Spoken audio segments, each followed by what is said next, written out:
Okay, thank you. Thank you for attending this session. So myself Vishnu, I am from Thiruvananthapuram. I am working as a .NET developer, and every week I will be conducting some sessions through my YouTube channel. And in today's session, I will be focusing on the AWS serverless concepts.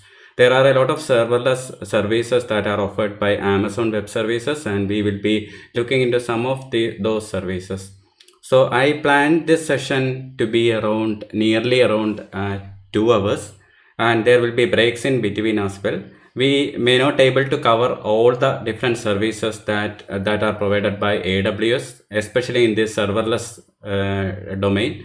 But we will try to cover majority of services. This will be enough for you to get started with serverless concept. This is basically a beginner session, and I will be planning to have an advanced session later according to the time availability. So in case if you have any questions or queries, you can post that on the chat session as well. And the recording of this session will be available on the YouTube channel, so you can feel free to watch at a later point of time as well.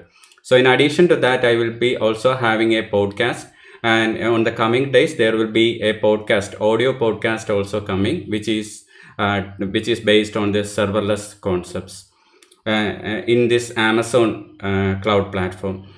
So if you are interested in an audio podcast as well, feel free to check out my podcast on a few days later on all the different podcast platforms, including Spotify, Apple Music, and other platforms. So the idea of serverless is like you don't have to bother anything about the infrastructure at all. There will be a minimum involvement only required from the part of you as a developer. So myself also a developer. So when I develop a serverless application, there won't be much involvement related to the management of infrastructure or how we want to achieve the scalability. So all those things will be managed by the cloud provider. So you are offloading that task to that particular cloud provider. In this case, that is the Amazon Web Services, and you can just focus on the actual code or the actual logic which is required for developing your application. So a different kind of thinking pattern is required for developing serverless applications, and there are different services available in Amazon. When we think about serverless, the first thought comes to many of our minds is like the AWS Lambda, or in case of Azure, that will be Azure Functions. But there are other services as well related to database, as well as for managing the storage and other part, different areas. This Amazon offers different services, so all that can be a part of this serverless, not just the AWS Lambda.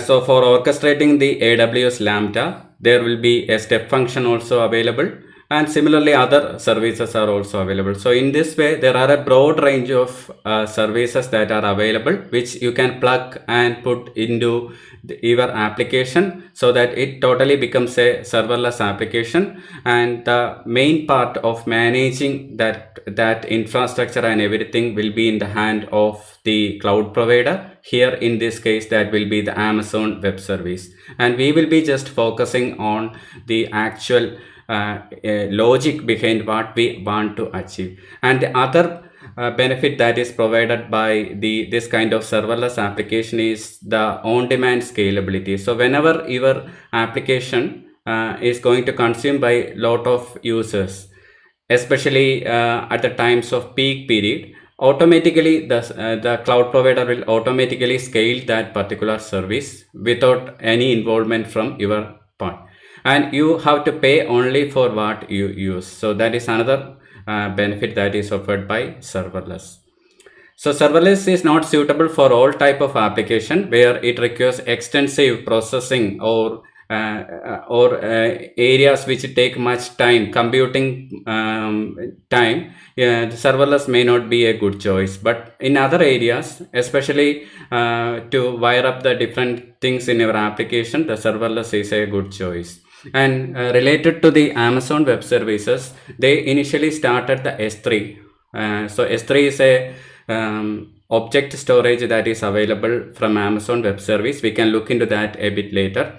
So when they initially start that service, they offered that service as a way to put some of the objects in a bucket, and the consumers or the users will be able to consume that.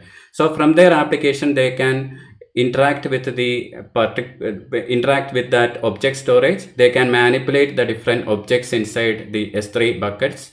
So that is how they initially started. But the thing that comes to the developer's mind is, once the object is there inside the Amazon S3 bucket, what's the next thing as a developer we should do? So we may need to pull out that object, we may need to do some processing, and we may need to transform the object as well. So for that, the developer had to either watch that particular object for any change, and then they want to pull the object and then want to make the modifications, and that involved a lot of effort from the perspective of an application developer.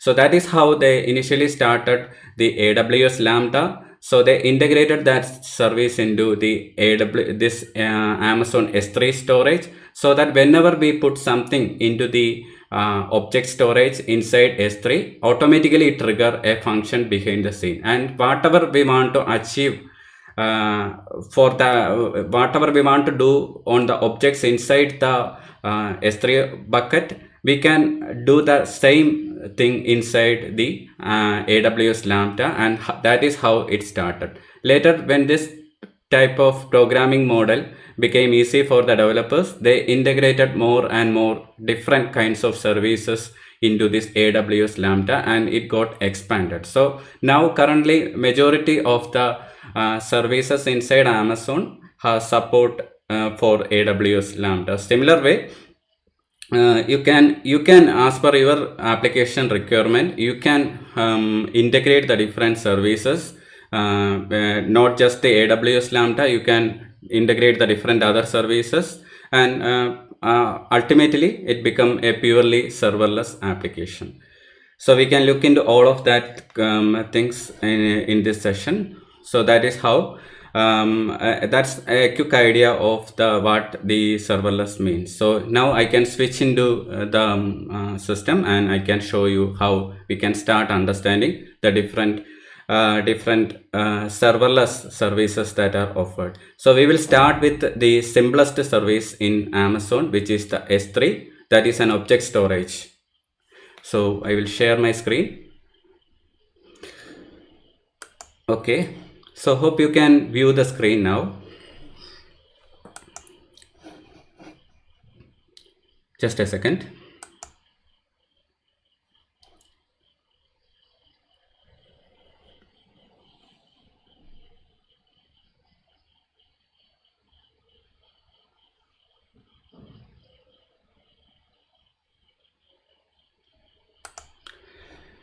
Okay, so just like we discussed now, the advantages that are offered by serverless is, like, from a development perspective, you don't have to bother anything about the server management. You just have to pay for what you want to use, as well as it enables this kind of serverless development enables continuous scaling, and it has built-in fault tolerance as well. So in case if anything fails, the underlying cloud provider will automatically provision the different other instances, and automatically a backup will be in place, and that enables fault tolerance. So this means that adopting this mode of serverless development is helpful in creating applications, especially for POCs, as well as for more innovative applications, where you can directly create some serverless application without bothering much about the infrastructure at all. So this means your team delivery velocity will improve, and it also provides a pay for value cost model as well. So we can start by looking at how AWS defines this serverless, and then we can look into the other areas. So this is the official documentation of serverless on AWS. So they are mentioning the definitions in a quick way, like we can build and run applications without thinking about the servers at all. And just like I mentioned before, Amazon offers different technologies and different services for integrating the different requirements of your applications. So in an organization, ideally the organization wants their developers to focus more on innovation rather than maintaining the existing infrastructure and all. So that is how what they mentioned by move your idea to market faster. So if you have an idea within the organization, you can straight away use some service like AWS Lamda or some other forms of service that are offered, which we will be looking in this session, and we can straight away use that service and directly put the code into that service, and we can directly transform our idea to market much faster. And the other benefit I mentioned earlier is what they're describing here as well, like we can adapt at scale. So whenever we want to scale our application or even a particular part of the application, we can easily scale that from 0 to whatever peak demand that your application needs. So it can adapt to the customer needs faster than what we imagine. And the other benefit is like if you properly architect a serverless application, you are actually going to pay only for what you want to use. So if you look into some of the key customer stories that are offered that are documented inside this documentation, you can see that lot of organizations are adopting this serverless service, and they are benefiting from that as well, where they can lower their cost and they can build their application faster. So different kinds of services are there, and some of the key services that are offered by Amazon is what we are going to discuss in today's session. We will start with S3, then we will look into AWS Lambda, and we can also look into the Amazon Event Bridge, Step Function, SQS, Amazon SNS, Amazon API Gateway, and other type of service. We can also look into a bit just quick overview about what is Amazon Dynamo DB. That is an NoSQL offering from Amazon as well, and this Aurora serverless as well. We won't be able to go much deeper into that, but I am sure that once you understand the basic through the documentation, you can easily explore whatever service you want. So the idea of getting started into the serverless domain is what I intended through this session. So we can look into first service like the Amazon S3. So now I am logged into the Amazon portal here. So if you have a free account or if you have some form of account in Amazon Web Service, you can straight away log in here. And the search facility is very easy to navigate a particular service. So if I want to navigate to S3, I can straight away search that, and that will enable the S3. So I will mention about this S3 initially. We won't be looking into in-depth about S3. I already covered a session about S3 earlier. So you can check out that in my YouTube channel, and you can understand that as well. Also, there are other videos also available in YouTube, which you can check to understand more about S3. S3 is basically a kind of a serverless service where it's more of an object storage, where you can store the service, store the objects inside S3, and you can manipulate the objects as well. So the S3 object storage is highly available, means that it provides high availability for your compliance requirements or for your organization, and it has integration with other different services as well. And almost all the application, mostly the web applications, need storage to store some form of files or some form of media files or JPEG file by which they can leverage this Amazon S3. So they can use the Amazon S3 for their storage requirements. So this Amazon S3 can also be used for hosting static web pages. So I mentioned that point a little bit more so that you can have an understanding about how we can host an application purely using the Amazon S3 bucket. So this will be helpful because in case if your application wants to be served by multiple users and want to increase the scalability of your application as well, automatically behind the scene the S3 will handle that. And you have to for performance improvements you have to you have to include a other service, other serverless service called the CloudFront, or also in front of the Amazon S3 bucket, so that the customers from far off regions can access your service in a much better way with more caching support. So we will look into all of that things. First of all, we can understand a little bit about this S3 by creating a bucket.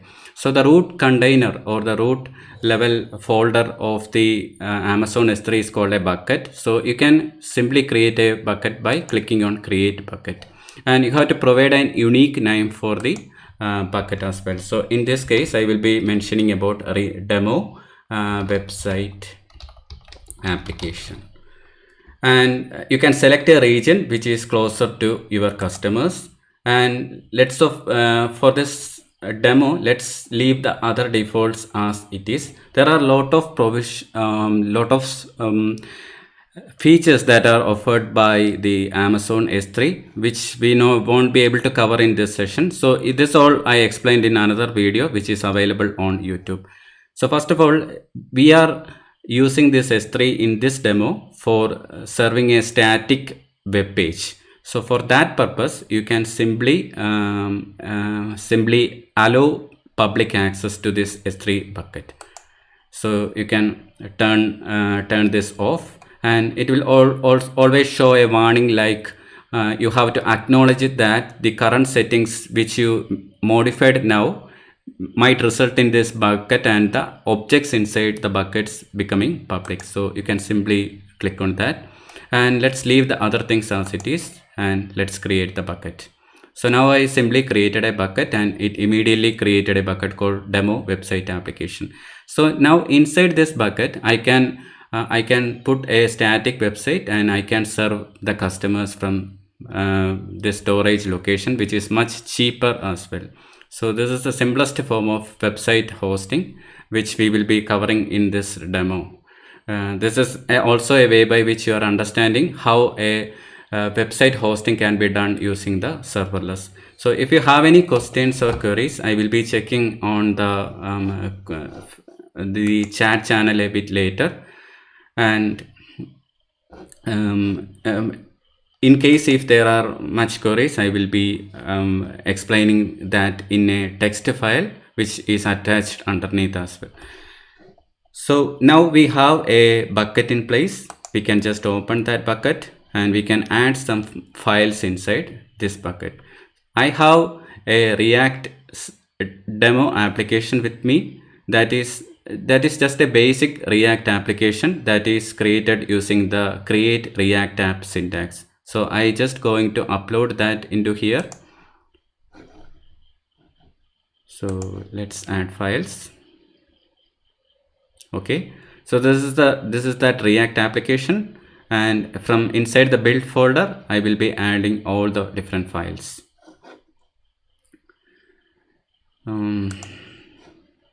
Okay, so first of all I add all the different files, static. Okay,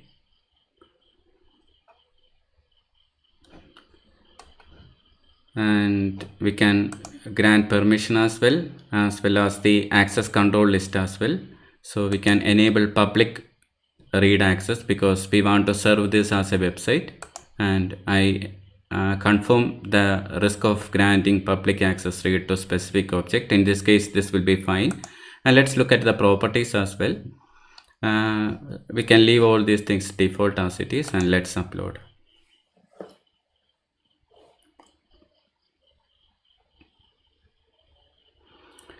We may need to upload one more files, which is the static folder.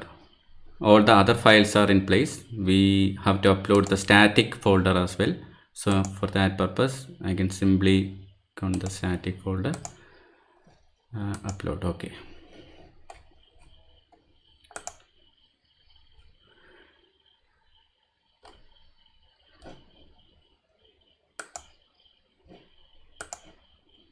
Let's hold for a minute.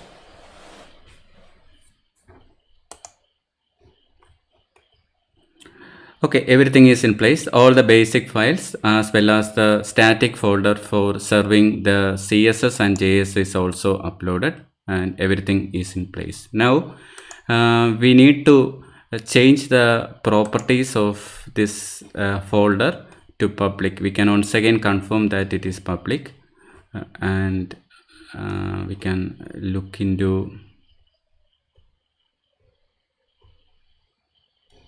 the permissions here. Okay, all the objects are policy. Then we have to apply a bucket policy as well, so that the objects inside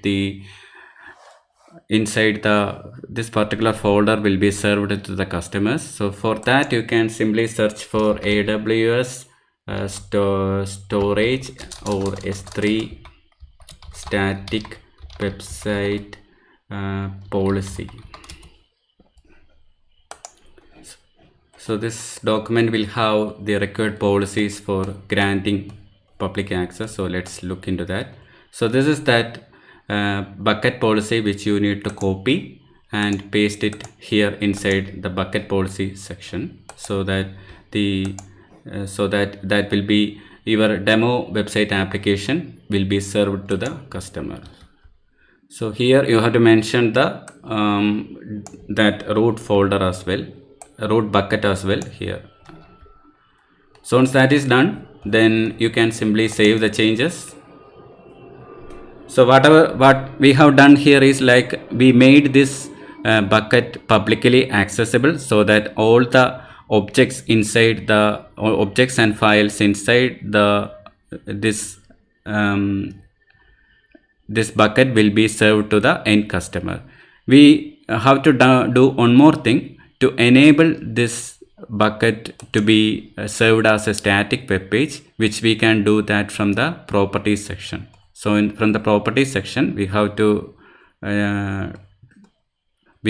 scroll down, and on the last section you can see view the static website hosting option is there. So currently it is disabled, but we may need to enable that. So for that, we have to click on any edit static website hosting, and then you can click edit, and all the other things can be leave as it is. We have to specify a default document. We can specify the index.html, because the build folder which I just uploaded have that file as the starting file for my application. All the other things we can customize if you want, or otherwise leave as default as it is. This should be enough. We have to specify the error document as well here, because in case if the user is accessing the link through a slash or some other ways, it will be automatically redirected to the error page. So instead of the error message, they want to display the index.html. So everything is there. Now our bucket is enabled for static website, as well as that has a policy also applied, which the user can access from a public domain. So once you enable the static website option, it will show you an URL which enable you to access your website. So it is now copied, and I can click on that, and let's see it is opening or not. So now my React app is actually serving from S3. So in this way, you can have your static website hosted inside the S3 and can be served to the customer with much cheaper option.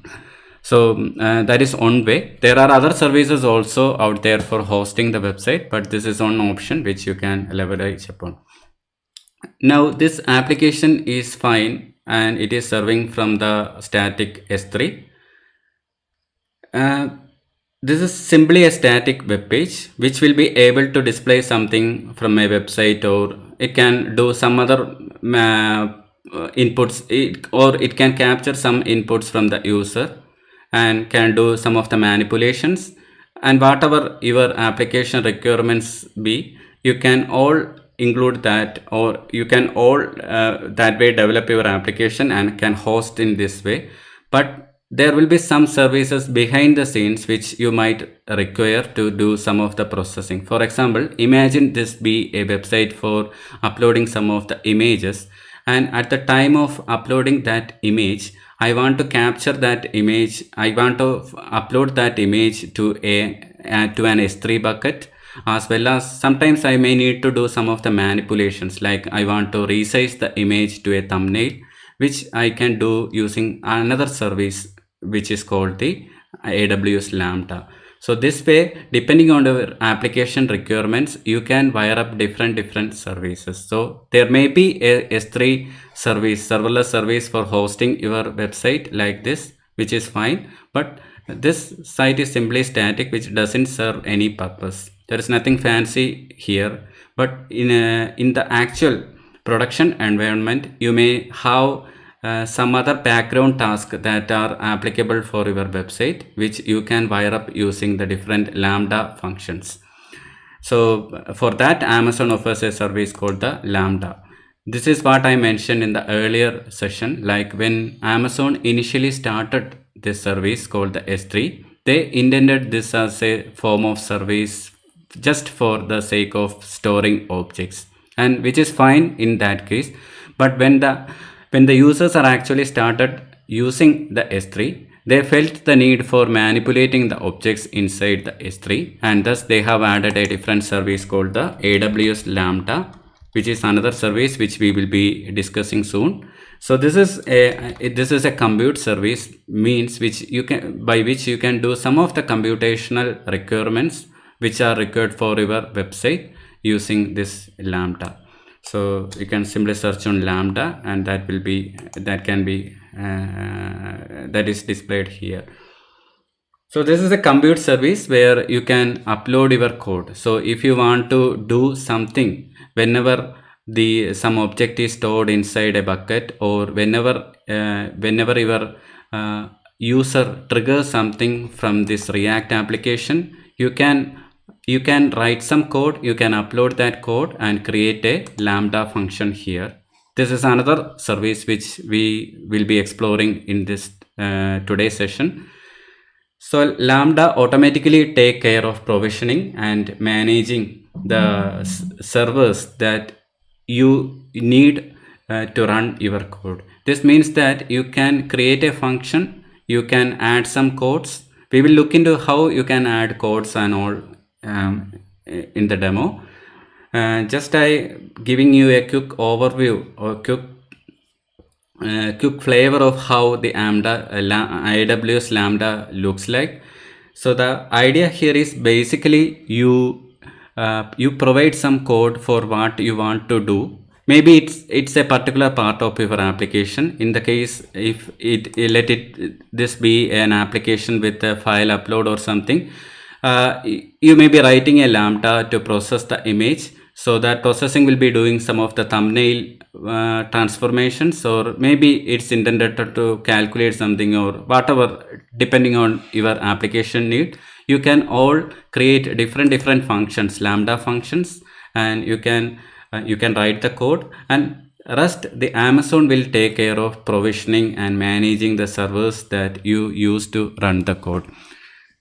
So those of you who have worked earlier before the development of this kind of serverless functions, they may aware that to run this kind of transformations or do some of the computational requirements, developers may need to spin up some of the virtual machines or the underlying infrastructure, and they have to write codes, they have to write the jobs or different services that are required to do these transformations. Now, with the availability of serverless infrastructure, just with the click of a button like create function, you can simply put the code for what you want to do, and the rest of the things Amazon will be automatically taken care of. So this means that you don't have to worry anything about the operating systems, patching, scaling, or anything. So this means that you are deferring your risk over to the Amazon Web Services in this case. This means that you can focus more on innovation rather than bothering about how the infrastructure should be created or how that will be managed. And the greatest advantage it provides is like this AWS Lambda like functions are capable of scaling indefinitely. So this means that whenever the users are massively going to use your application, automatically AWS will trigger all the different Lambda instances behind the scene, and your application will be served without any break. So this means that Amazon is managing most of the services and you are just providing the code that is required for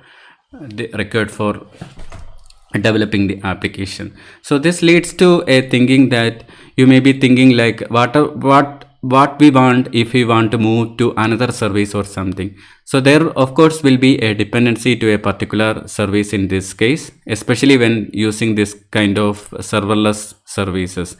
So in this case you are using Lambda. So definitely if you are moving to some other service, of course there will be a kind of a bit work required for migrating to another service, which is understandable. But the main aim is like if the business is requiring some form of innovation at that point of time, we don't have to bother much about the future migration or such kind of steps that much. We want to spin up something so fastly, so rapidly, so that we can do some innovations and we can provide end value to the organization. So that is how the developers are thinking, and that will be an ideal thinking, and that is how this serverless concepts or serverless services can be used for our requirements.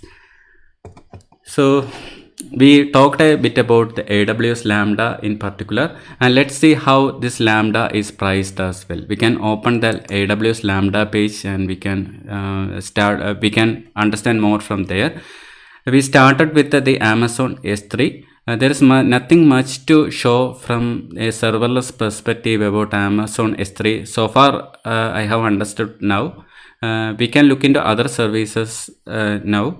We understood how we can store some objects inside the Amazon S3 and how we can even use the S3 as a kind of static website hosting.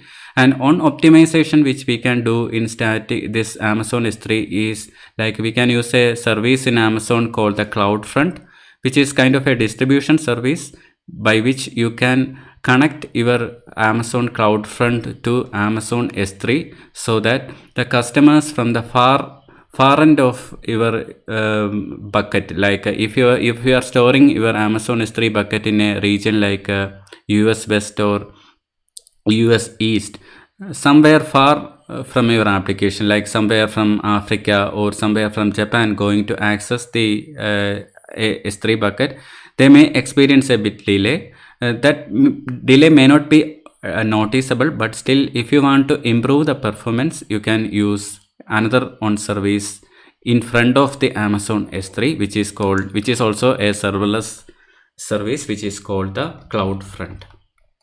So this is that CloudFront. So this is basically a global content delivery network.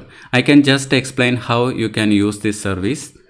So there are a few advantages for using this type of services. Like if you use the CloudFront in front of your S3 bucket, it provides minimum latency irrespective of the location. So that means the hosting performance and optimization will be improved, and also it has the ability to configure routing as well.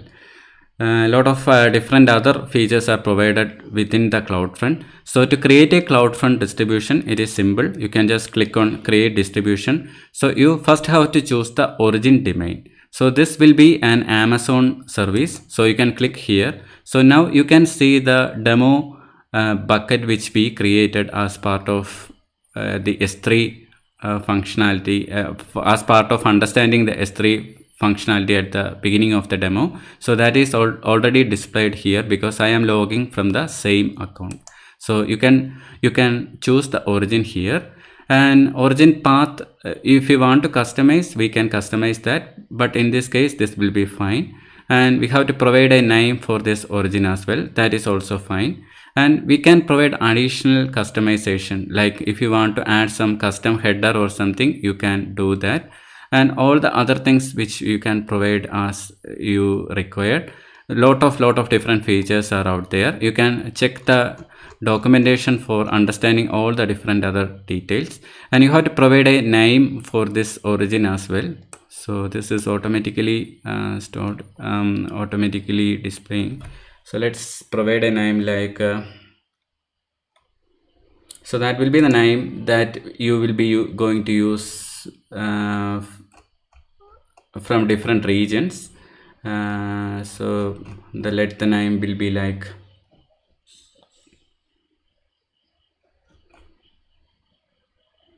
this is origin domain for this. Okay, my application domain or something, and you can click on the create distribution. So this will take some time, and once the distribution is deployed, you can access the same bucket using this URL. So why we are deploying this way a CloudFront distribution in front of an S3 bucket is if someone is accessing from a far off distance, like like the same which I described earlier, like from Africa or Japan or whatever, in Asia or whatever, Amazon has different edge locations available globally, and when the initial time when a customer is going to access the CloudFront, Amazon will automatically pick the content from the origin bucket, which is our S3 bucket, and the next time if some other user from that edge location is going to access, instead of coming back to the origin bucket, Amazon can serve the that file from the CloudFront distribution edge location. So that will be much faster. So the concept of cache hit and miss you should understand here. So first time when a user is accessing a bucket through this bucket or website through this CloudFront distribution, usually that will be a cache miss, because initially the cache won't be served directly from the CloudFront, and that will be served from a bucket location. And the second time when some user in some region is going to access, that will be served from the cached location. So serving the files from a cached location, especially serving the JS or the CSS file like that, will be much will offer a much performance improvisation rather than having it served from the origin location, which is the S3 bucket in the US West Virginia region. So that way you can use a CloudFront distribution, and also you can add the invalidation as well in case if you want to invalidate the cache. So ideally what is happening here is like from the edge from the bucket location, the files will be captured and stored inside a cache inside the different edge locations based on how your users are accessing the bucket. And in case if you want to invalidate that cache, you can have the provision to invalidate the cache as well. In addition to that, you can have different other things, like how you want to have the behavior, how you want to show the error pages, and will there be any geographical restrictions in place. All you can do that using the CloudFront distribution. So this is another serverless service which you may need to understand. So when talking about serverless, initially the idea comes to many developers' mind is purely just the AWS Lambda or the Step Functions or something connected with such compute services, but there are other services like this, like the CloudFront, the S3, that is also a part of serverless concept, because here the majority of the things are owned by Amazon, so you don't have to bother anything about that. And the next thing is like this, these are highly available, scalable services as well. So that is what I want to mention here when we talked about the CloudFront. So next we can look into the other service that are offered by the Amazon. So that will be the AWS Lambda. So before that, we can just have a quick break in between for 10 minutes and we can come back after that. So thank you once again for watching this session. I will be adding the different YouTube segments once the session is finished, so that if you want to navigate to a particular area, you can straight away navigate from your YouTube description rather than watching the entire. If you want to have a full idea about how the serverless concept originated, and then the different serverless services that are offered by Amazon, you can watch the entire session provided if you have time. But otherwise, you can directly go to a particular segment if you want through the description. So let's have a break for 10 minutes and we will come back after that. Just a quick recap. We have covered now the S3 as well as the CloudFront. S3 is used for hosting the web pages, and the CloudFront is we just understood how CloudFront can be used in front of the S3, so that the it can serve the contents in a much faster way to different edge locations for your different users across the globe. Not just S3, there are other services that are also supported by CloudFront, which you can explore from the documentation as well. So now the distribution is enabled. So distribution enabling and deployment will take some time. So the advantage of having this kind of deployment is like it offers a faster kind of serving for different customers across the globe. So let's take a break and we can come back after that.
So welcome back and thank you for watching the session again.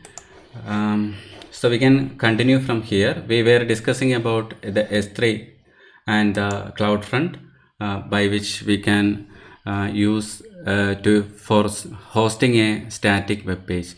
Now we can come into some of the other different services that are based on this serverless domain. That is the AWS Lambda, then the Step Functions, and some other services as well. As we going through the session, we have understood how a React application can be hosted using the static from the S3. But as we discussed earlier, this is simply a kind of a page, and it doesn't serve much purpose. It's simply showing something. So in your real application development scenarios, you may have to do something behind the scenes, like you want to capture some files, you want to store that inside an object storage, or sometimes some other requirements, maybe like to transfer to capture some data from some API and want to show here, or lot of different kinds of backend activities you may need to include for your website application. So you can think about that. For example, if it's going to be a restaurant ordering system, at the time of the customer accessing the public website like this for the restaurant, they get a picture of what all the menus are available. So though that menus may be pulling out from some database, which can be a serverless database like the Dynamo DB. That is also a part of the services from Amazon. Amazon offers different kinds of services like the relational database system and the NoSQL database are well. NoSQL databases are getting much popular these days because they can store a mixed kind of data, like the structured as well as the non-structured data, and that enables rapid form of development. And some scenarios, of course, the relational database are required, where there involves a strict structured kind of format for your data. But here for the restaurant example, which we are just going to understand, they may have a public website in place, and in addition to that, they may have some kind of data that may be storing inside a database called the Dynamo DB. So Dynamo DB is on such service from the Amazon, which is also a serverless service. So that is why I mentioned it particularly here. So this is serverless, which means it can rapidly scale and it is highly available as well. And it's a fully managed service, that is a key value, as well as it's a document database. So here you are storing the data in a form of a key value pair or in a kind of a document database format. So you can understand more about this Dynamo DB here, but basically for this demo we are understanding this from the perspective of a database that is going to serve the data. So imagine there won't be any website here, but just I explained the concept which you can understand. So for the website of the restaurant, there may be the menus and all the different data that may be stored inside this Dynamo DB, and some functions like the AWS Lambda or some form of compute serverless services can pull the data from this Amazon Dynamo DB, and it can show that data to React application. So how the React application is going to pull the data is like we can enable a AWS Lambda, and you can connect that to an API gateway. So an API will be available.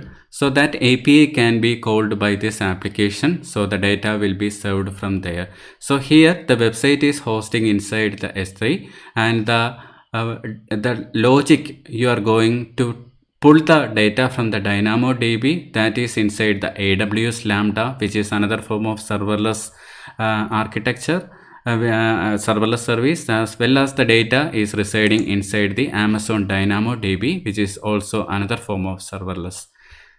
So the RDS services that are offered, RDS means the relational database services that are offered by the Amazon.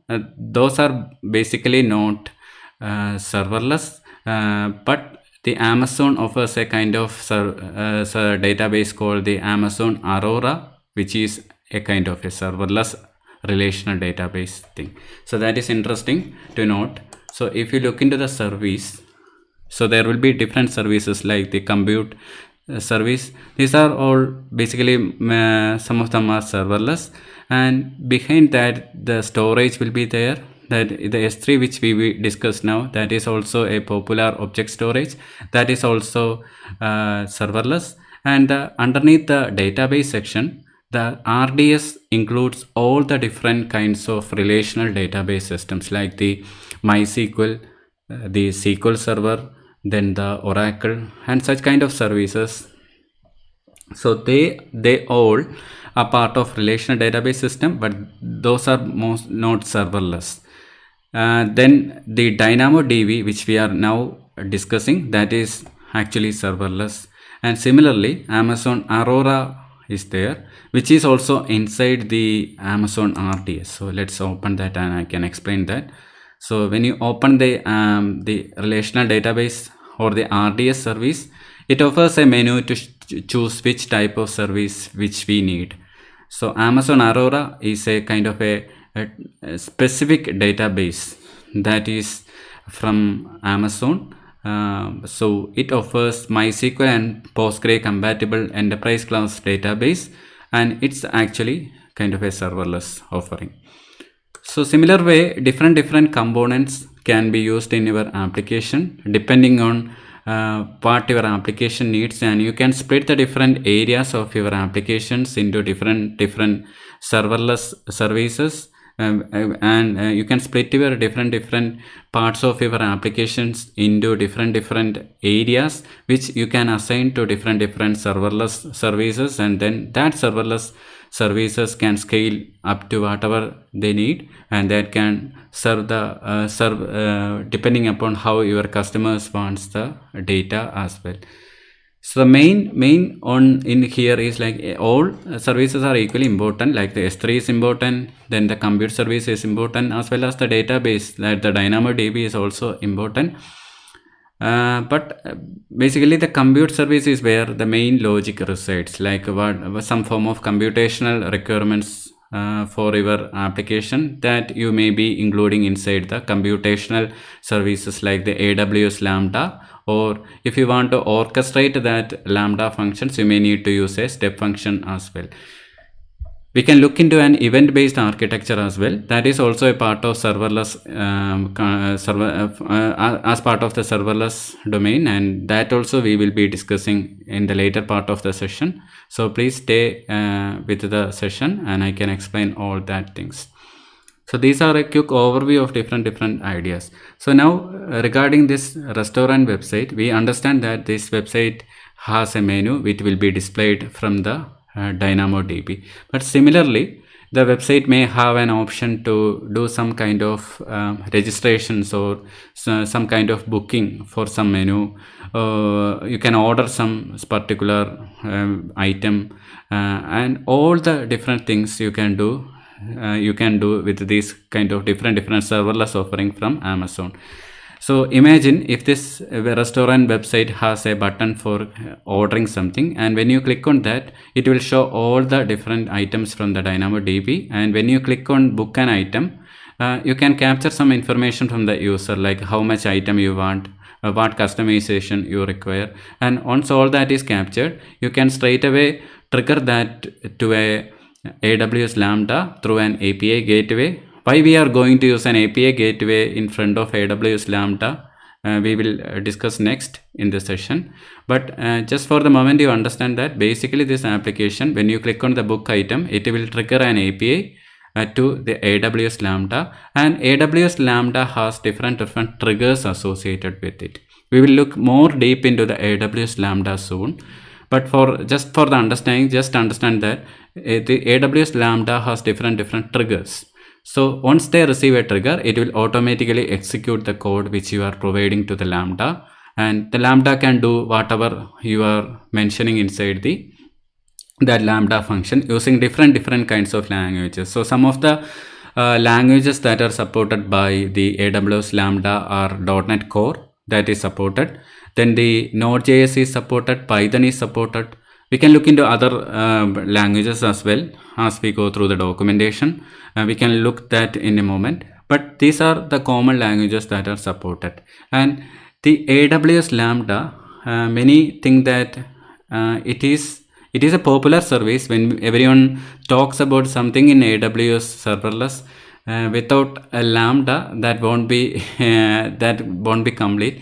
But still, many have the feeling that AWS Lambda is just a computation service. But this Amazon once released a statement by which they mentioned that around majority of the applications that are inside the Amazon, around majority of all the applications that were built in 2020, half of them were using Lambda as the compute engine. So Lambda is one of a popular service, and it's quite extensively used even inside the Amazon itself.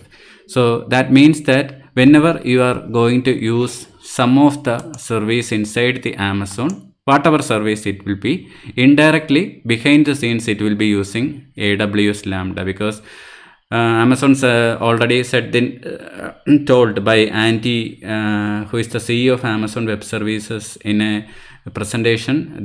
He said that if you look into the Amazon, and if you look at all the new applications that were built in 2020, then half of them were using Lambda as the AWS Lambda as the compute function. So this means that if you can properly use the AWS Lambda, you can majority of your part architect your application. So the way by which you are using the Lambda is of important value, because Lambda is a kind of a compute serverless service which can run only for a particular period of time. So you have to architect your application in such a way that it will run that particular Lambda function in a most effective manner, even when it is spinning up in multiple instances. So this Lambda has the capability of spinning up in multiple instances depending upon how your users are accessing based on the different triggers. So you should construct the Lambda function in such a way that it works effectively when all the different instances are spinning up. So it should not break any part of the application or break any of the logic that you are using in your application. So that way you should construct the Lambda function. On another example is like, suppose if you are uploading a file, I saw that session in somewhere in on channel. So there they demonstrated like this. So they developed a website, and that website has the provision to upload a video file, and that video file is of high resolution. So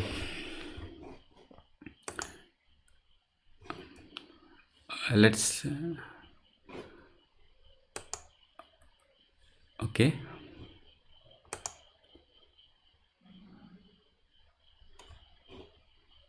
Okay, so that video file is of high resolution, and what they want as part of their application is to reduce the resolution of the video file so that it can serve to different customers. So what the team done through that demonstration is, they have developed a Lambda function which will parallelly trigger multiple Lambda functions. So different functions can be triggered at the same time. So once a video file is uploaded, based on the metadata of that video file, it will automatically trigger parallelly multiple instances, and by combining all the parallel functionalities that are created using the AWS Lambda logic, they can so fast reduce the resolution size of their video files in a rapid way. So each Lambda function may be running only for a particular time. So this Lambda has a limitation that you should architect the application in a way that it should finish as fast as possible. So it won't be taking that much, it should not take that much time. So that way you should construct the application. So one second, let's see. Okay, that way you should construct the application. So the idea here is like, if you don't properly architect your Lambda function, it is going to incur a lot of cost, or it may break your application, because after a particular point of time, if your Lambda function is still running consequently without any stop, then automatically Amazon will stop the Lambda function after a particular point of time. So the architecture of your application should be utmost important. But the idea here is that when Amazon says that half of their applications are already using Lambda as their compute engine, it indicates that we can have a possibility to use or architect our application in a proper way, so that it can use effectively the Lambda. So some of the important other things that are related to Lambda that I will explain here. So we can just open the AWS Lambda documentation page as well, and can understand. So if you look into here, some of the benefits they are mentioning. So I will mention some of the main things that are related to AWS Lambda. So first one is like how it is built. So the pricing of the AWS Lambda.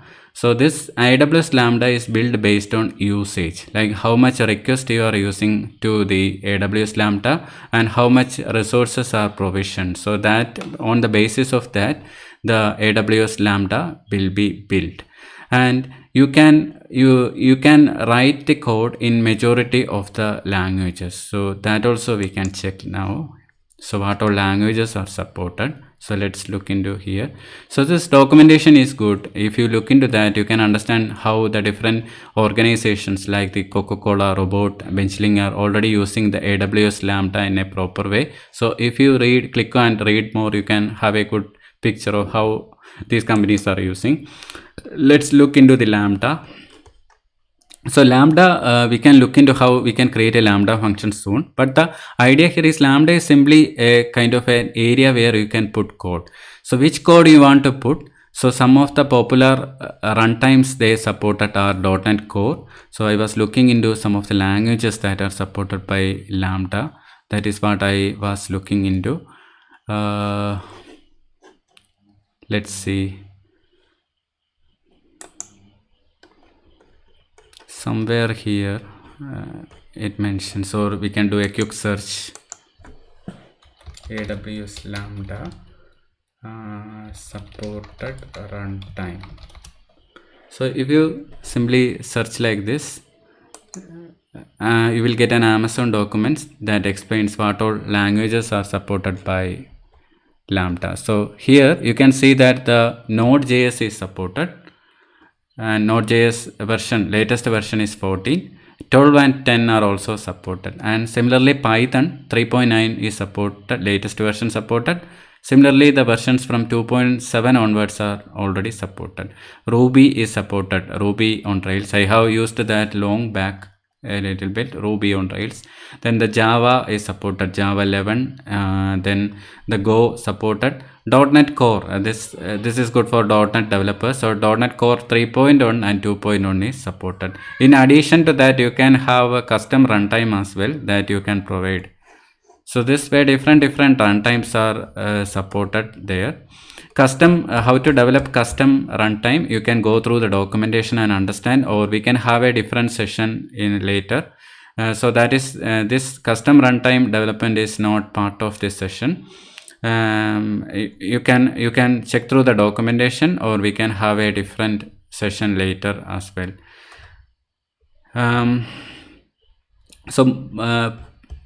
Either of these language you have to choose for writing the AWS Lambda function. So for me, I should choose the .NET Core 3.1. Similarly, for your requirement, you can choose the language you are comfortable with. So this is what the pre-built runtime mentions about. So when you understand about Lambda, you have to understand some of the concepts. So one concept is like the pre-built runtime that you need to understand. Second one is you need to understand about the different permissions.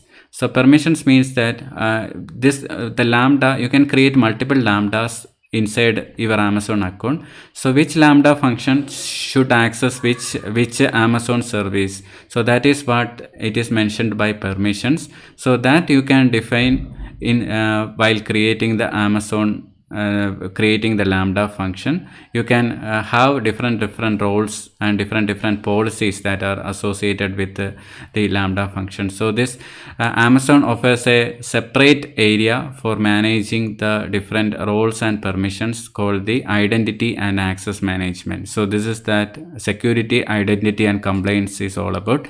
So this identity and access management, you have the provision to create users, you have the provision to create user groups. Sometimes it is not possible to manage different users independently. So in that case, it will be good to wrap all the different users inside a user group, and you can apply a user policy inside that user group, so that then that user policy can be applied to the user policy can be applied to the Lambda function or whatever service inside the Amazon. So that is one thing you need to understand. So this identity, security and compliance is also important. So whenever you are writing functions, which role it has or which access it has, it's called the service role that you can define inside the IAM.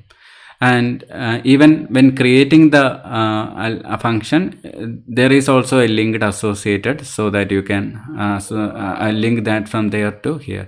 So the roles, this is the roles. So different roles are also available. A set of predefined roles are already provided by Amazon. Let's search for that as well. Lambda. So if you search for Lambda, not Lambda, sorry, Lambda is a function. Actually it is using some other kind of role. So let's search for a role like not S3 is also not a store. Let's search for storage.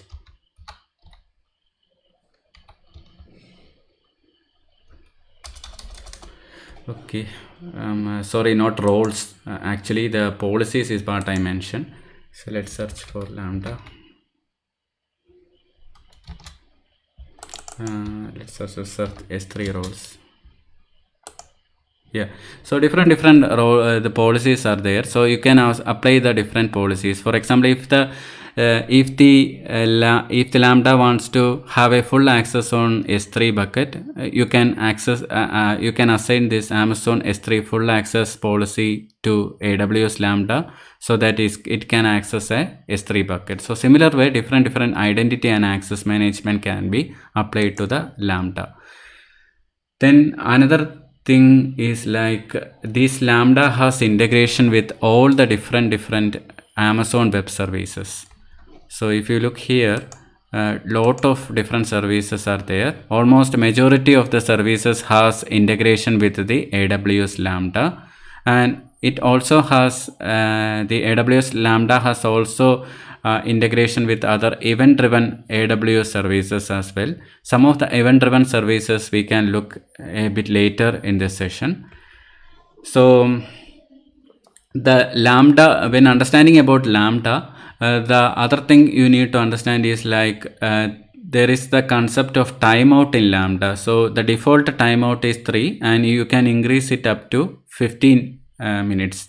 So after that, the Lambda will be automatically stopped or throttled. So let's create a Lambda function now, and we can understand how a Lambda function looks like. So you can create a Lambda function. So Lambda function in the serverless concept, it's kind of a backend processing, as we understand earlier. So this React application, if it is a kind of a restaurant application, when you click on book item or something, you need a Lambda function behind the scenes. So you can create that Lambda function by clicking on the create function. So when creating the Lambda function, you can have different options, like you can create the function from scratch, or you can use a blueprint, or you can have a container image that can be deployed for the function as well. So usually the better way to start here is like use a blueprint. So once you click on that, it will show all the different blueprints that are available. So if you want to read something from Dynamo DB, you can have something like this keyword Dynamo DB, and it will automatically show the different blueprints. Blueprints means templates that are created by Amazon or someone else that are included here. So that makes development much easier, and you can customize that later. So you can click on here, Dynamo DB process. Then you have to provide a function name. So this can be something like my Lambda function for Dynamo DB or something, and you can select a role. So you can create a new role, or you can use an existing role from here. So this is on a role that is defined automatically inside there, or you can create a new role as well. So depending on your preference, you can select a role name. So let's select like role name something. Then you can select the policy template from there. So if you want to read from the Amazon S3 DB, S3 storage, you can have an S3 policy there. But in this case, we are reading from the from the Dynamo DB. So you can use a simple microservice permission for Dynamo DB. So that is already created. You can create that from the IAM section as well, in case so this is fine. So now that is that, then you have to provide a Dynamo DB table. So now there is no Dynamo DB table is available. What we can do is like we can create a Dynamo DB table. We can open another tab and create a Dynamo DB service.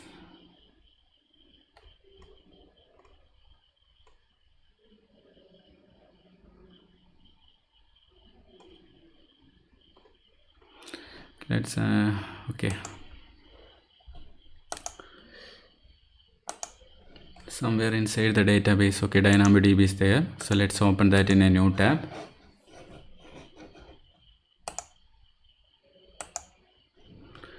So you can click on create a table, and you can provide a table name.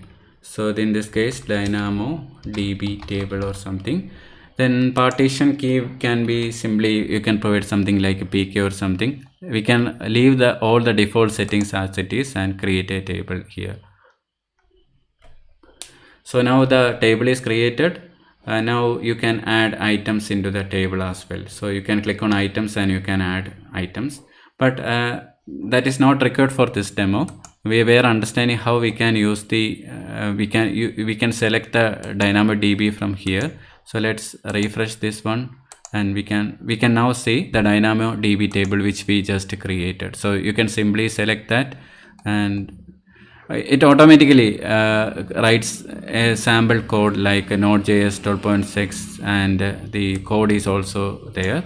So it will insert the a sample into the Dynamo DB, and let's create that function.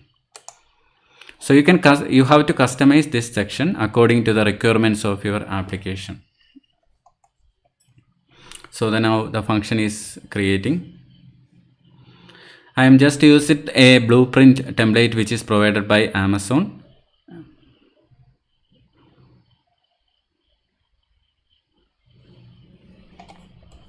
So the function is now creating. Let's hold for a minute.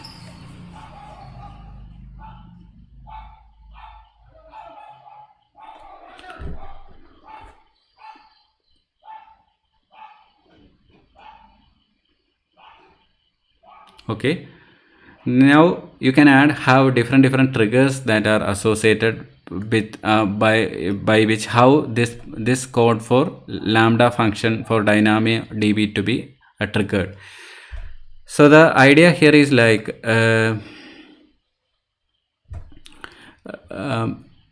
it's now directly integrating, adding the data to a Dynamo DB. So this is an Amazon Dynamo DB trigger that logs the updates made to a table. That logs the updates that made to a table. So okay, console logs. So okay, this is actually a Dynamo DB trigger that logs. So it updates the it updates according to the logs that made to a table. So in addition to that, you can have different triggers as well. So here you have the different triggers. Like if you want to have a trigger like whenever someone is accessing through an API gateway, you can add a trigger called the API gateway, and you can select a REST API from there, and you can add a API trigger as well. So security is also let it be open security here.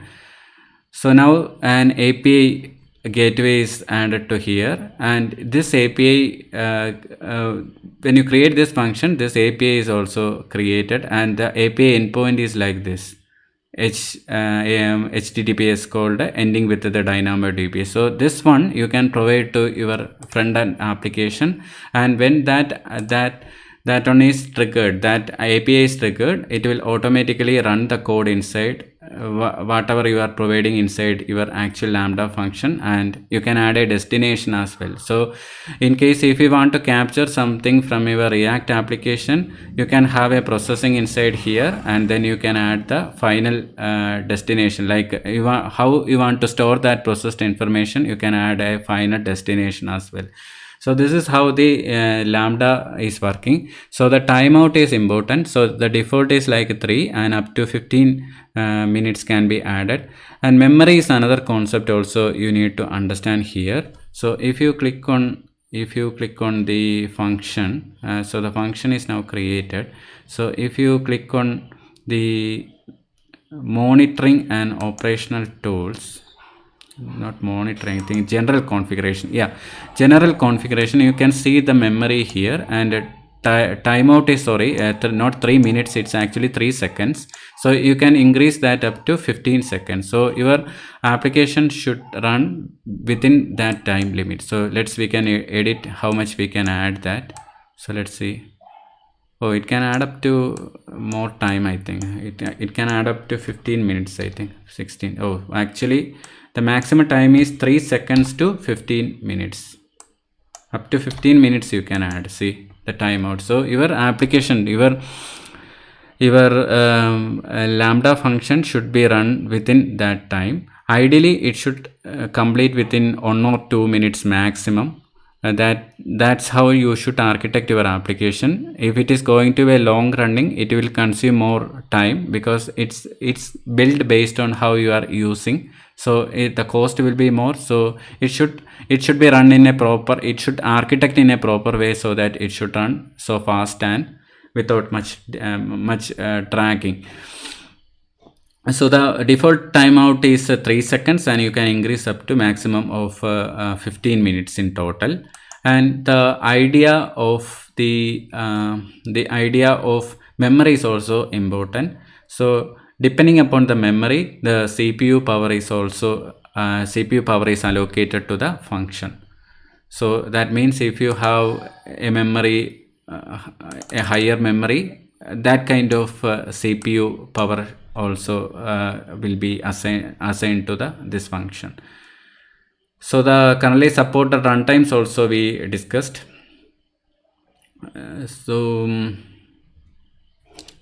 Some another things which might need to mention at this stage is like when you can have multiple Lambda functions depending upon your application needs.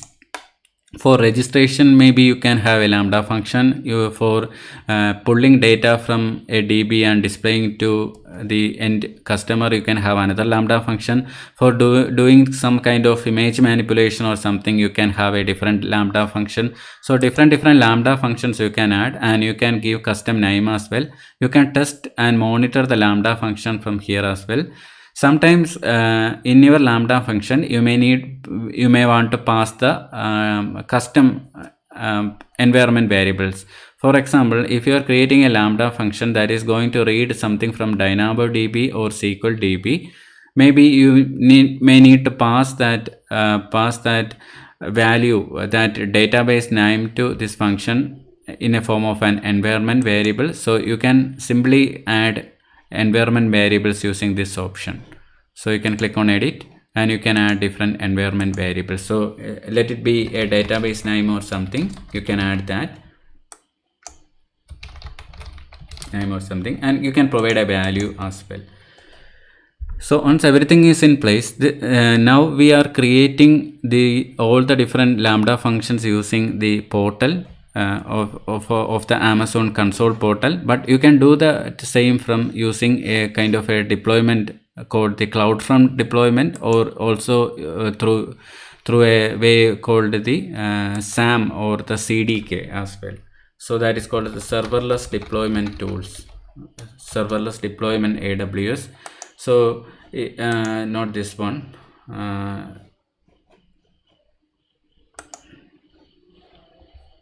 this one, serverless framework. Not, let's see, yes, this one, deploying serverless application. So if you look into this section, you can have different ways for deploying your serverless application. So you can deploy using a serverless application model using the CLI, or you can have a way called the AWS CDK as well. So that is also Cloud Development Kit. So this will integrate with the CLI, and this is currently in public preview. So you can have a look at this as well. So either you can use the Cloud Development Kit, or you can use the SAM or the AWS serverless access model to deploy these different things. Now we are creating these things using the AWS console, which is fine in this case, but actually when you are going for a production environment, you may need to use either of these cloud deployment model or the AWS SAM, so that different environments, your application development project may have different environments like the dev, QA, or the live or staging. So if you develop using the cloud deployment kit, you can have that customization where you are creating once the code and you are using this kit to deploy to multiple areas. So using this one is very useful. So worth checking this as well. Then another key points, I am mentioning only the key points that you need to aware about while using the Lambda function. First of all, the main important point is like it should run fastly and it should finish within the maximum available time. You should not take more time to run the functions, because if you are running more, it defeats the purpose of this serverless at all, because the idea of serverless is within minimum time it should run, and thus we can reduce the cost associated with a serverless framework. So properly architecting the serverless application is also important. So all the different backend services can be the main key part will be inside this Lambda function in majority of the cases. Like we mentioned earlier, Amazon also mentions the same. Then some of the disadvantages that are offered, some of the key points that you need to consider is like this Lambda is particularly for running for a particular time, and you want to dispose of and not to stay within there. So this leads a problem of cold start. So this can be considered as a disadvantages of Lambda like function, Lambda like compute, where it will take some time initially to get started for the first function started. So that's called a cold start. But you can have the provision to avoid the cold start as well, which also you can check out in the documentation, where you provide a managed provision, and that way you can avoid the cold start.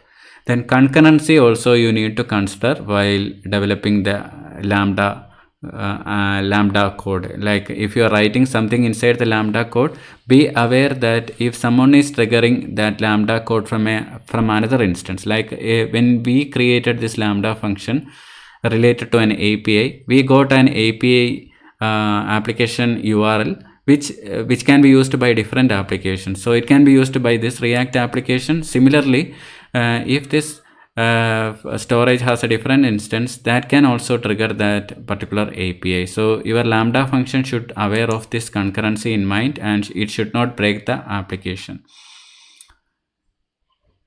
So that's all some of the things which I like to highlight when mentioning about the Lambda. Next one we need to understand is about the step function, that is also part of AWS serverless. So we can look into that as well.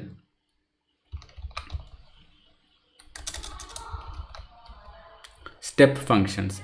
So this is mainly to coordinate the distributed application. So now you understood that if you are creating a AWS Lambda function, that is fine, but sometimes depending on your application needs, you may have a set of Lambda functions in place and you want to orchestrate all the different Lambda functions. So for that purpose, this AWS step functions can be used. So this is a kind of a serverless orchestration you can call. So you can combine the different AWS Lambda functions, and not just the Lambda functions, you can combine the other AWS services as well. So combining the different Lambda functions, ideally mostly will be the Lambda functions, but in some cases other AWS services also will be there, and you can combine all that. You can orchestrate all that, and you can using the step function you can create business critical applications as well. So some of the concept you need to understand here in this AWS step function, we can look into that. So the AWS state function, when we click on create state function, it automatically shows a hello world example in place. So it goes like this: start pass, and it has a happy path like S, and then a no path like this. So so these are different kinds of states as you can view here, and these individual elements are called the state, and each one of these things will be a Lambda function, and this will be a transition from one state to another. This one is a transition from one state to another. So the how you define the step function is through the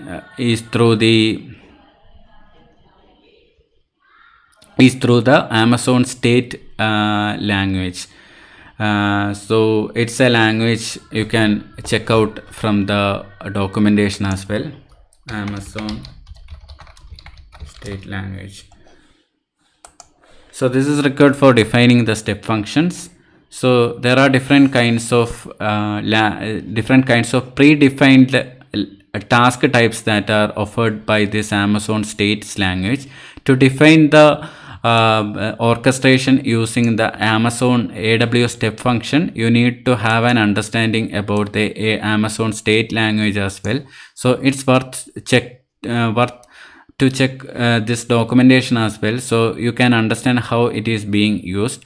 In addition to that, Amazon also offers the different templates, so you can have a look at well. So this is a hello world sample, and if you look into here, you can understand how the different task types and everything is mentioned here. So the main task types are called the pass, choice, and wait. So this one is a choice state. Then there is a pass on type is there. Then there is a fail type is there. Then there is a task type is also there.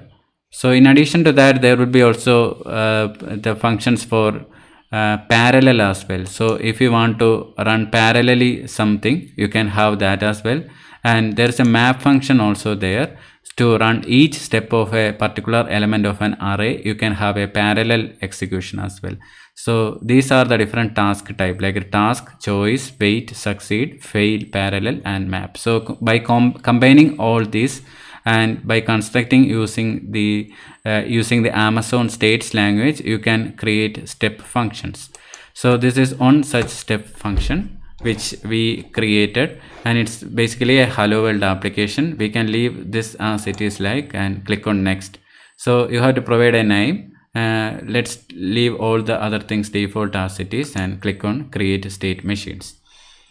So now it's providing a happy path like is hello world example is true, what going to start. So we can click on start execution.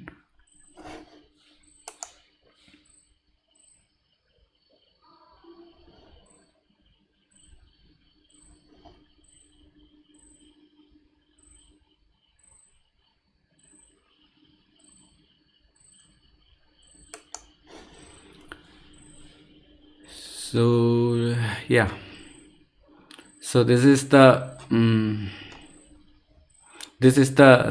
simulator, and you can click on here and you can inspect the different things. So we run using a happy path called the true. So this is a pass. This is a pass, and we can inspect the different inputs. So if you click on the step input here, we provide the input like true, so it is running the pass state, and then it's going through here, and we can inspect the different inputs at the different stages. So we can click here now, and finally it reaches the end thing. So you can inspect using this one, and also you can click on the event history as well by looking on this section. So this is not relevant for this simple application like simple state function like this, but in case if you are developing a complex workflow, this simulator will be a great helpful, and the step input and step output will also be greatly helpful for you. So we can now look into another path. So instead of hello world example true, we can provide something called the false, and let's start the execution. So now the execution is failed. So you can see how the flow goes like this. It starts from the start, and we can look into the step input. So as we have provided false, it reaches here. This is a choice, and then from here it goes to the no and reaches the end. So if we provide a true, then it will goes like this. So this is how we are implementing the step functions, and this can have different other service integration as well. So this step function can include other Lambda functions, which will be the majority of case you are dealing with, but you can also have Dynamo DB integration as well, and also some of the container services like the Elastic Container Services called the ECS, that also you can include with this step function. Similarly, the AWS Fargate, which is also another kind of the serverless service, also which you can include here. Then the Elastic Kubernetes service or the EKS also can be included in this. That means if there is a complex application you are developing, you can have different services that can be associated with its step functions. Similarly, some of the other things like the SNS, the symbol notification service, this is a kind of a pub/sub service that can also be included. And also the symbol queue service called the SQS, that also can be included inside the step function. Similarly, some of the other data transformation services like the Amazon Glue or the Athena, that also can be included. And for deployment also, a code build is there provided by Amazon, so that also can be included in the step function. So this is just like a kind of a orchestration what you are doing using the step function. There will be a cost associated with the step function as well. You need to worth checking that. In addition to that, you have to pay for the individual services as well, which we are using inside the step function. So you may be using a Lambda function inside the step function, and you have to pay for that Lambda function. Similarly, other forms of services also you may be using inside the step function, and you have to pay for that as well. In addition to that, step function itself has was a pricing associated with it, so you have to pay for that as well. So next we are going a little bit fast at this moment. I am covering a quick overview only. We have covered storage, then the AWS Lambda, then the step function. We also understand what the Dynamo DB is. It's a NoSQL which you can use for data storing your application. And in the case of relational database system RDS, you can have the different services out there, but on particular serverless relational database service that are offered by Amazon is the Amazon Aurora, which is also worth checking. Then the identity and access management allows the user permissions and authorization that can be associated with these different serverless components. It's not just about serverless development, means it's not just about having different serverless components which works in isolation, but it should also have the required permissions, so that only the required services only should access other services and not the other way around. Then on another service which need to mention here in the case of the serverless is the API gateway. So API gateway is useful when we have a common API needs, like we have to handle some of the authorization or some of the caching, or whenever we have different sources. So one source can be the AWS Lambda, some other source can be some other service inside the Amazon or somewhere else. So in that case, if you want to have a common API and a common API management section to have different needs, like we want to have an audit trail of who all are accessing the different APIs, or if you want to throttle to avoid some malicious user, or if you want to have a firewall in place, or we need to use the API gateway. So this is a kind of an API service. This is an service for you can use for creating, publishing, maintaining, monitoring, and also as well as for securing as well. And it can include forms of REST or HTTP or WebSockets APIs, and it is also scalable as well. So the developers can create these APIs that can access the AWS or other web services, or whatever that is stored inside the S3 as well. So you can all relate that using the API gateway. Some of the supported API types are REST API, HTTP API, and the WebSocket API. So that is what you can view here. Majority of the time you can use this HTTP API. So there is a difference between the REST API and the HTTP API, which you need to understand. So the HTTP API is a little bit cost effective. There are different differences between this HTTP API and REST API. So the HTTP API is cost effective, and it supports OpenID Connect and OAuth as well. And majority of the cases for serverless application you will be using this. Then the REST API is like it's $3, I think, for around 1 million calls or something, while the HTTP API is just $1 only for 1 million calls. So this is much cost effective, this HTTP API. We should consider the cost effectiveness as well.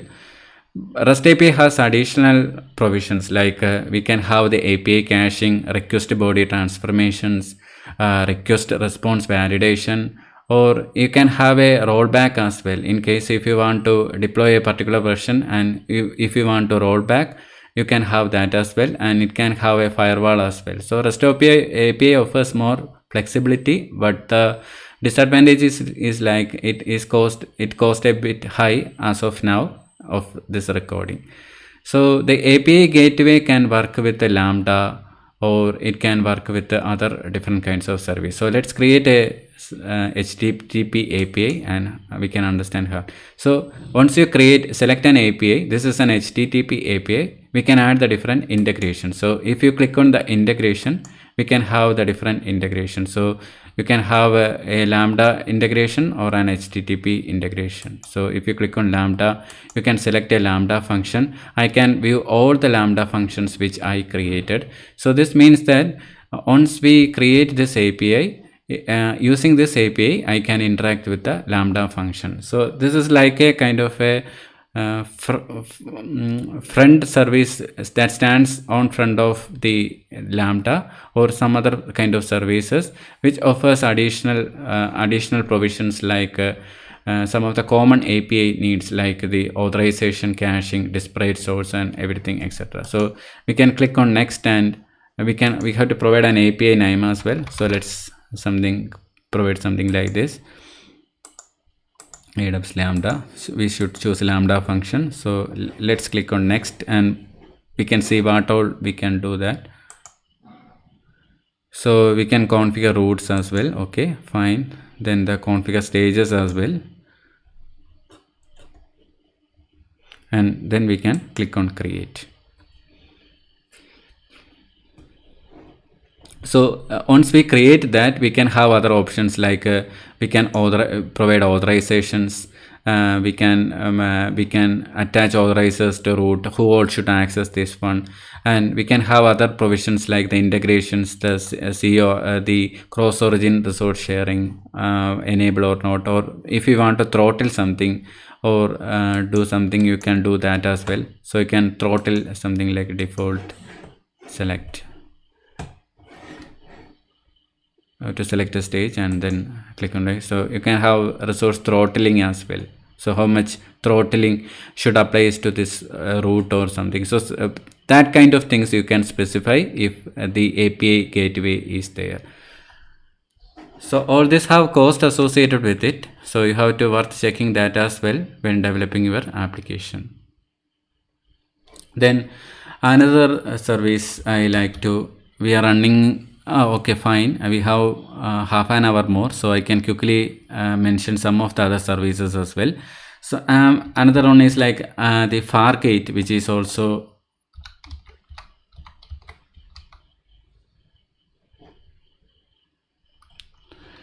okay. It's I think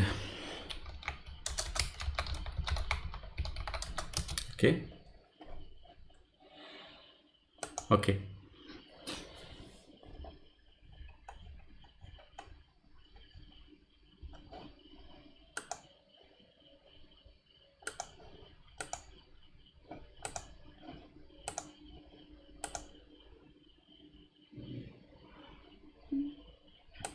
Let's see, compute. I have seen Fargate somewhere.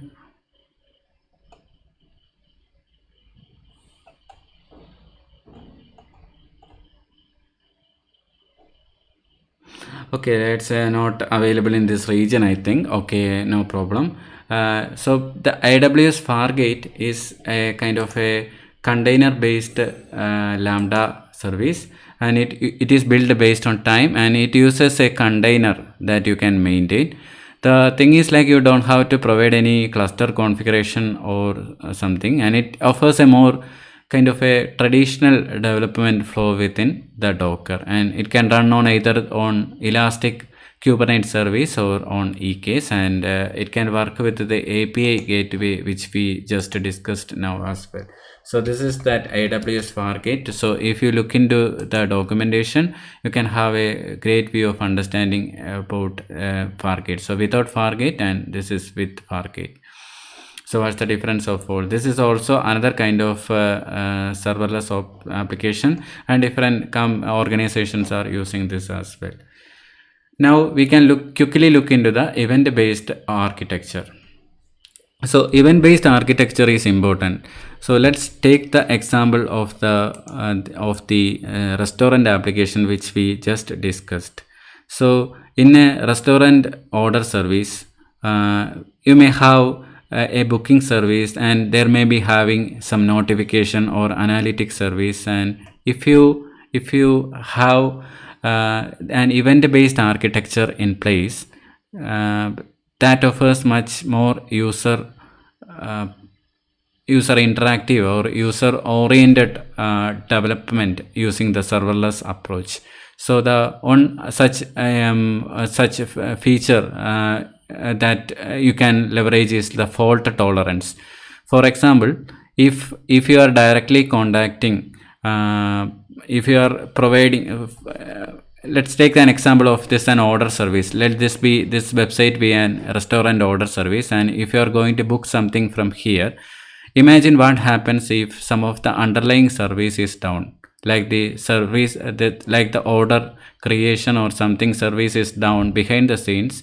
At the time when the user is clicking on the book an item order, what will happen is like it shows a message like the service is not available, and the user have to come at a later point of time and have to check that. So instead of that, what you can do is you can include a queue in between your customer input and in front of the order service. So the customer input will be going inside the queue, which is one such queue service is called the SQS. So if you search for SQS, you can have a look at the simple queue service. So the idea is simple. So whenever some user request is coming, instead of directly passing to the underlying service, you create that inside a queue. You create that service inside a queue. So you can have different models like this, standard or the FIFO, first in first out model. So the idea here is the user will publish the queue, publish the queue, and then that queue can be consumed by a consumer. So in this case, it's the order service. So the flow will be like this. So this will be the friend user, and the request from the friend user will be passing through the SNS queue, and finally to the consumer. Consumer may be some kind of order service or something, order service or some kind of batch service or something.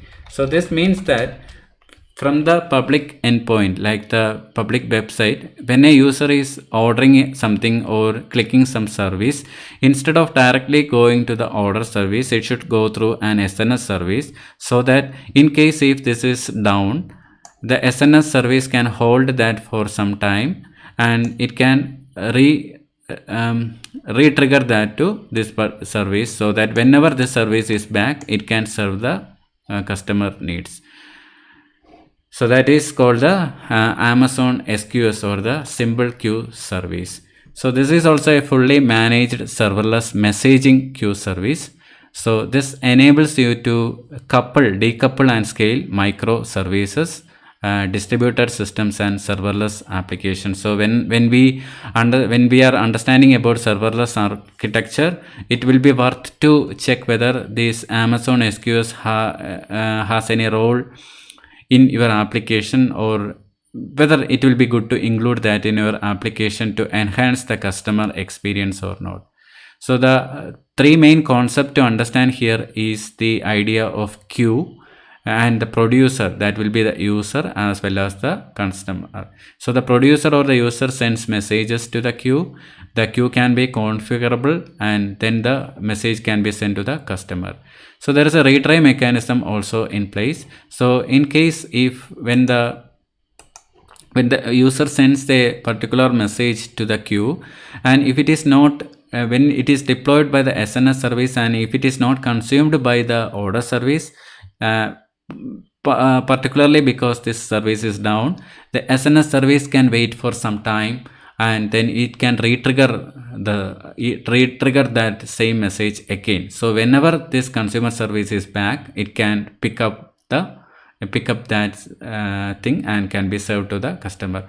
Of course, you have to think about other things like whether you want to serve within a particular time or not, or if what happens if the SNS service is sending that all the yesterday's request to the consumer. Of course, you have to think a lot about those things there, but the advantage here is that you can decouple your different services, like the user service and consumer service, using the SNS symbol, not SNS, like the SQS service. Sorry for the mistake, it's SQS service. So if imagine if the user is sending something to here, you configured it accordingly, and it will be sent to the consumer service. And if the consumer service doesn't pick that it will ideally retry that after some time. You can customize that, but what happens if none of the retries are successful? So that can be passed to a location called the DL queue, or the dead letter queue. Dead letter queue. So two forms of SNS type, SQS type can be created. A queue service can be created. One is the standard and the other one is the FIFO. So as like mentioned here, it guarantees at least once delivery to the customer, and there is no order guarantee of message delivery order, but it provides the best effort on ordering as well. So FIFO is like a first in first out delivery method. So the whatever first is coming into the queue, that will be delivered first, and there will be a guarantee on the message order because there is a first in first out order there, and it guarantees exactly once it is deployed to the customers. So you can have the different other things also here. Then access policy, basic access policy and everything, encryption. So this is what I mentioned here, dead letter queue. So you can enable this. So the undeliverable messages, undeliverable means whatever retries are unsuccessful, so that can be put it into the dead letter queue, so that in case if you want to process from the dead letter queue, you can have that as well. So that is the idea of SNS SQS. So another service, sorry for the interchanging of SNS and SQS. The thing which I explaining now is SQS, simple queue service. So next we are looking into the simple notification service, or the SNS service. So you can click on SNS service. So this is also a PubSub model. So this is a fully managed messaging service. So earlier we were checking about the queue service. So this is a fully managed messaging service for both the application to application or from application to person communication as well. So both types are supported. So this is messaging for microservices and serverless. So this means ideally there will be a publisher there, and once the publisher is publishing something into the queue or this simple notification service, multiple subscribers can subscribe to that queue and multiple services can be triggered.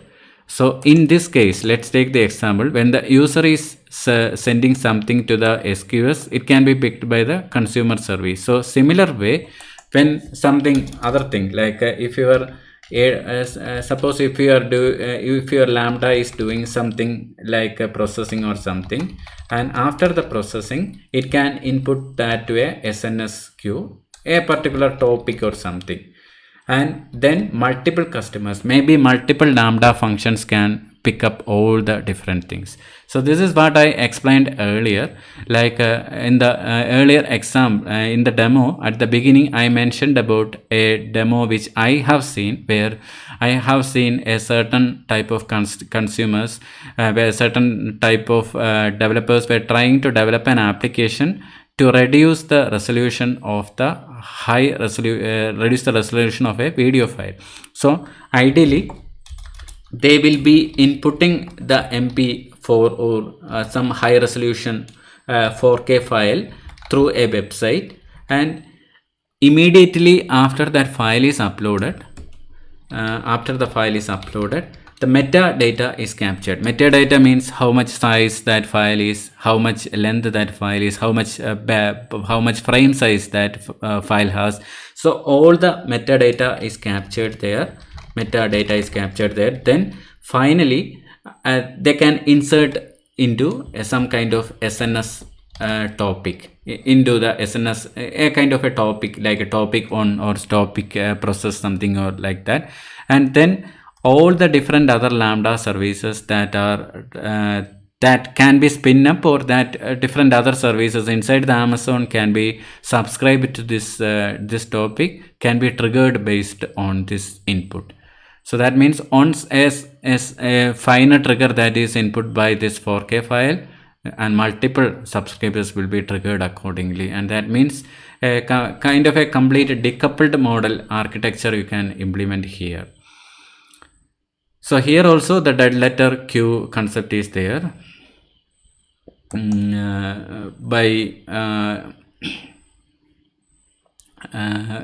the use cases also is mentioned here. So the NASA is also using, Play on Sports is also using this a simple Amazon SNS notification service. So some of the benefits that are offered, it reliably deliver messages with the durability, and it can automatically scale your workload. So this is also a kind of a serverless thing. So we have covered a lot of serverless service, even though a quick overview that will be enough for you to get started. Then the next one we need to look into particular is the Event Bridge, which is also important. Event Bridge. Yeah. Amazon. So this acts like an aggregator in a way, like it can build event-driven applications at scale using the different events that are generated from your applications or from within the AWS services. So we can just let's say whether we can increase the size a bit. Hope you can view now.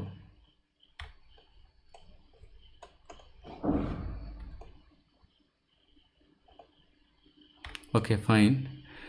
So here see, so the different event sources can be connected to the event bridge here, and then event bridge can trigger to multiple other areas as well. So it can output to AWS Lambda or SNS queue or API destination or target.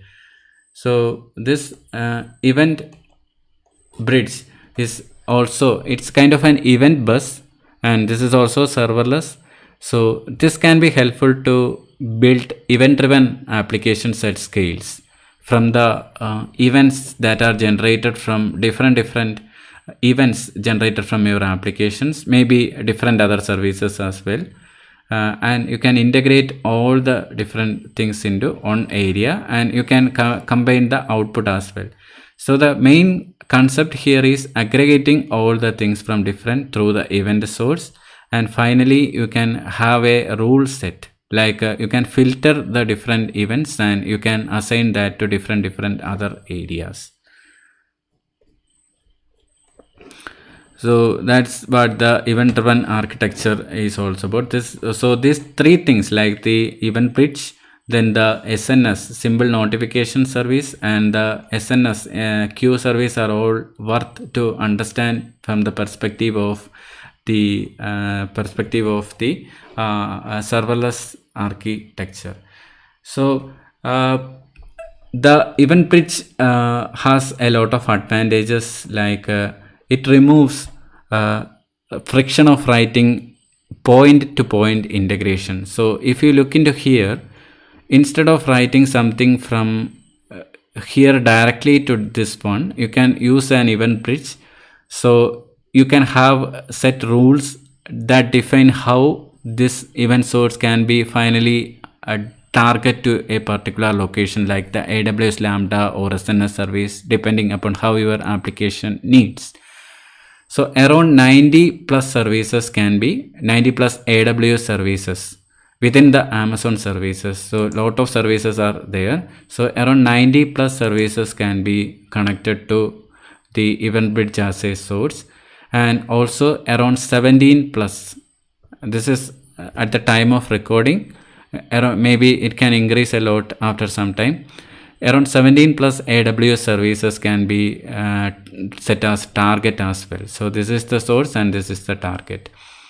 So it can also connect that to the CloudWatch and CloudTrail. That is one thing which I forgot to include when mentioning about the different serverless to architectures. So we have covered a lot of serverless services like the S3, the CloudFront, the Lambda, Step Functions, SNS, the message queue, and this kind of event bridge. But another one important thing is called the Cloud Watch and the Cloud Trail. So these are for logging purpose. So that is also a kind of a serverless kind of service. So let's reduce this one and let's switch on the Cloud Watch.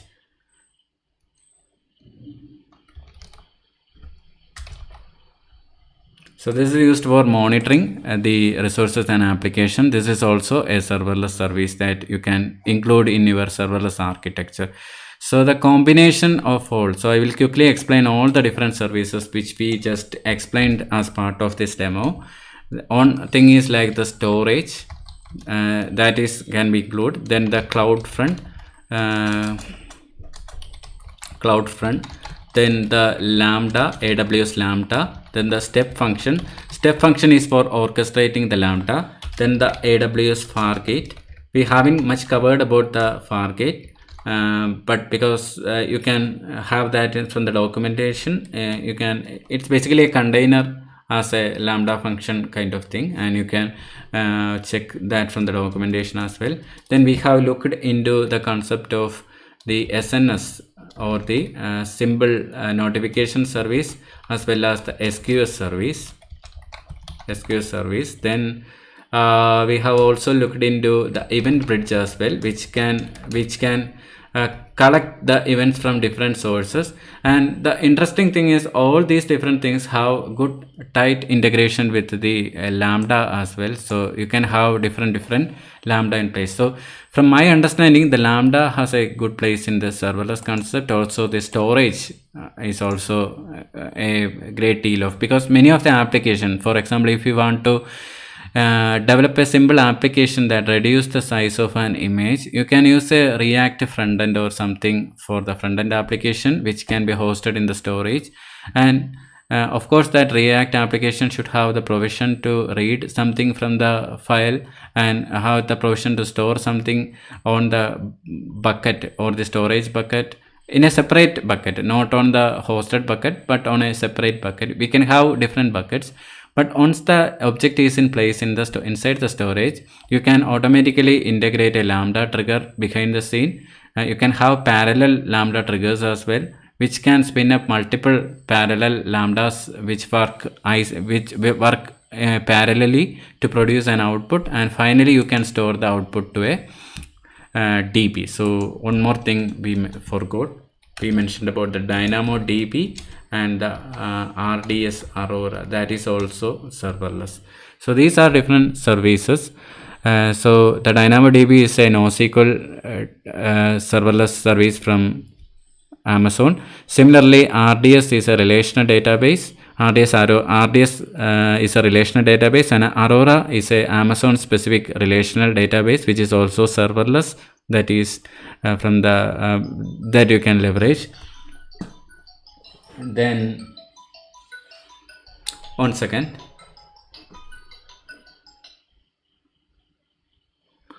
And also the SNS and the SQS service. So SNS service is the symbol notification service, and which allows you to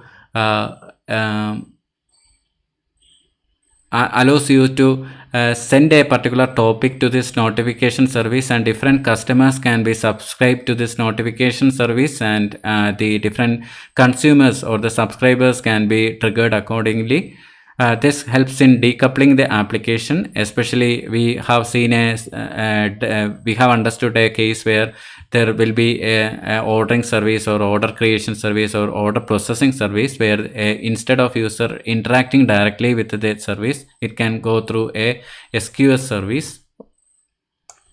Or we can, in some cases, we can use SNS service also if we want to have multiple customers, multiple components that are subscribed to this SNS service. Then SQS service is what we understood from the perspective of a restaurant order creation service, where a customer is instead of directly contacting with the order service, they can contact through the SQS service, so that it have the provision to hold all the incoming things in place. It can periodically, based on how we are configuring either a FIFO or a standard mode, it can configure the it can deliver those messages inside the queue to a different subscriber that are connected to it, to a consumer that are connected to it. And if none of the consumers are consumed those things, that can be put it into a location and can be configured that way as well. And Event Bridge is the service by which you can collect all the events from different sources. Around 90 plus AWS services are connected in total, and you can use this Amazon Event Bridge. So this means that when there is a simple final trigger that is happening to the Amazon Event Bridge through an event source, you can output to around 70 plus AWS services, because the around 17 plus AWS services are currently supported on the Amazon Event Bridge. So that is all I want to mention here in the demo. And thank you everyone for attending this session. You can watch the recording as well. I will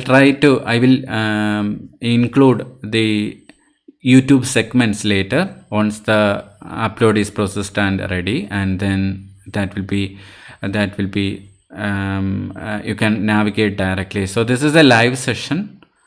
And myself I am from Thiruvananthapuram, and I will be having a YouTube channel like this, and also I have a podcast also in place which have different topics that are related to different cloud providers. Basically, I am a .NET developer. In addition to that, I will also presenting some other concepts as well, like the cloud concepts and different other areas. So once again, thank you all for attending this session. Have a nice day. So we will catch up in another session. So thank you for listening to the session. Thank you for watching the session. So there will be a podcast also that is coming, that is based on this AWS serverless, that will be available on my podcast channel, which is also the same name as this coding talks with Vishnu, that it will be available on all all podcast platforms. So if you prefer an audio podcast, you can listen that as well. So thank you everyone. So next time we will come up with some other things that are related to Amazon Web Service in particular. I will check and update you, and have a check out my YouTube channel or the meetup for more details. Mostly every week, depending on time permits, I will be having a session like this, and feel free to watch, and recording will be also available as well. Thank you once again.